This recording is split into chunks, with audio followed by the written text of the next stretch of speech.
It is important that you familiarize yourself with all operating controls. Follow these steps to make sure the unit is in proper working order for its next use. Make certain all safety decals are in place. Inspect the machine for any bent, damaged, or loose parts. The owner's manual is located in the manual tube on the tiller's left handlebar.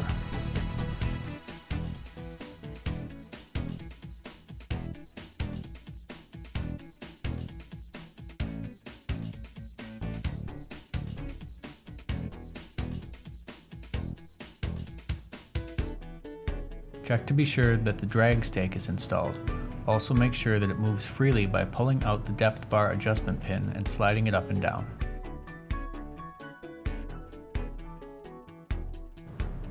Do the same with the unit's wheels. Make sure that both the wheels and the locking pin are able to move freely.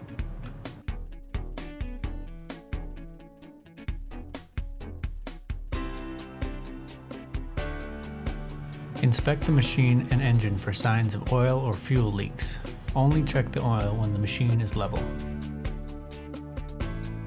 Change the oil every 100 hours of use or every 6 months, whichever comes first.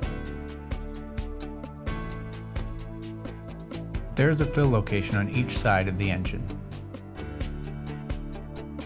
The oil plugs are interchangeable, but only the gray one has a dipstick. Make sure the dipstick is clean and dry. To properly check oil, insert without twisting in.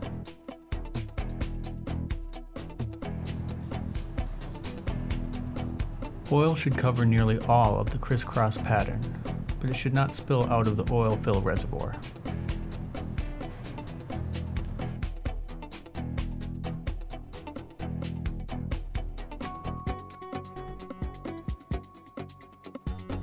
Remember, never fill the fuel tank indoors. Also, never add fuel or remove the gas cap if the engine is running or hot. Do not fill the gas tank to the top. Leave at least 1 inch of empty space to allow for fuel expansion.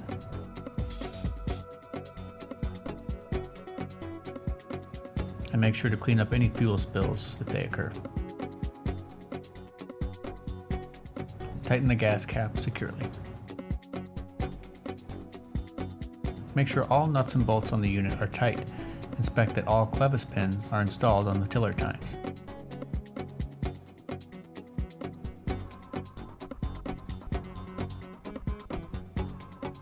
Check to be sure that all tines are installed correctly. Make sure the tines slide off and on freely and that both the 14-inch and 26-inch positions can be utilized if needed. Be sure that when the handle grip is engaged that the shaft pulley is contacting the belt properly. This is proper contact.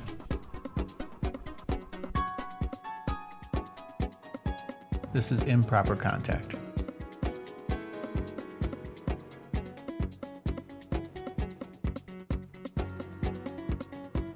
Be certain that the tines of the tiller do not rotate when the tine engagement handle is released.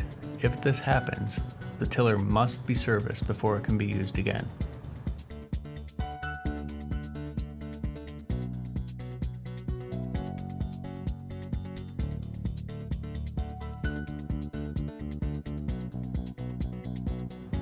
Use compressed air to clean the unit.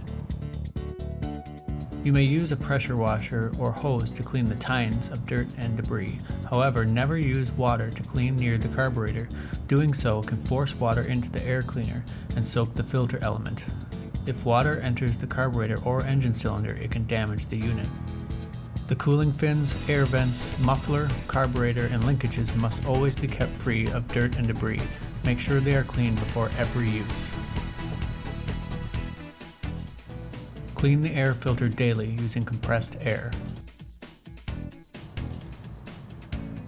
When removing the filter, be certain that the gasket remains on the unit and is not dropped or misplaced during reassembly.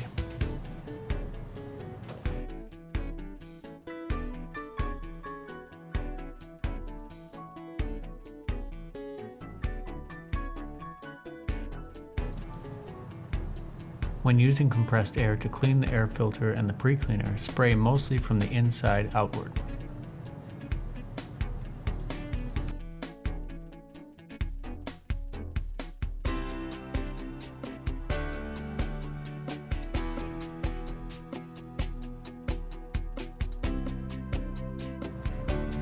If cleaning from outside of the paper element is necessary, hold the nozzle further away from the cartridge. Be mindful not to tear the pre-cleaner during reassembly.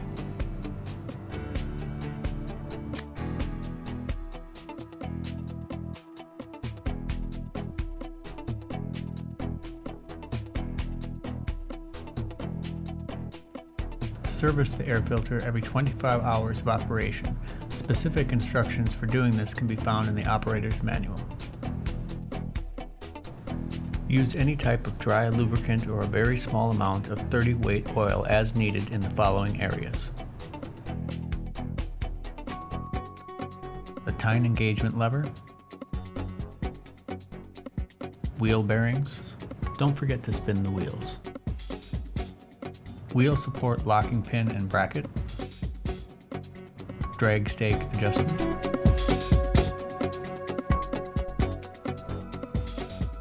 idler lever, and idler shaft and pulley hub.